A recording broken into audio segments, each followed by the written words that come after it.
the new personnel who have just started, the new postings, they've not been paid for 3 months. Is it true? We have not paid them from November up to now, yes. What's causing the delay?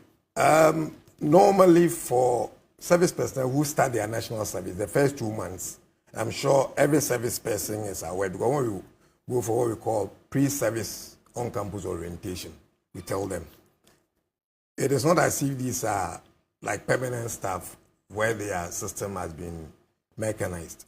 They need to go through the process like they went through the validation process, which is a very tall order, before we make sure that every service person who is supposed to be paid is at post and qualifies to be. Then we release their monthly duty forms online for them to download, fill and stuff, as I explained earlier.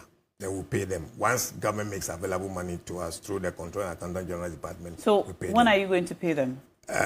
We are almost through with all the validations from the regions. The regional directors have submitted the data to us at the head office. We're almost through. So we expect that by close of this month, once we enter, usually the month will end. When we enter the following month, the first week in the following month, that is where we pay allowances. So they will be paid in the first week of February? Most probably, yes. Unfortunately, that's all time will allow us. There's so much more we're supposed to touch on and talk about.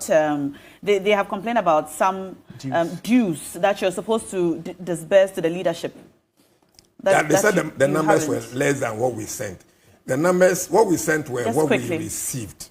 You see, let's understand this process in national service. Every day people are doing change of posting. So the numbers it's 10 keep o'clock, changing. we have to close. So if you could That's just fine. explain in a line. So they've given the complaint already. We've given it to the audit department to run through and see the regions that received less. Because we have acknowledged that, because there were some changes. Some people were changing from one region to the other. So we've done all those things and we'll duly refund those ones to them. Unfortunately, we have to draw the curtain on this conversation. Hamidu, we're going to have you back in the studio. Hopefully, we'll have your president also join us. We've been trying to reach him so that we can have a further conversation on this, because there's the issue of certificates also that they haven't received and so many messages we're getting. So we are sure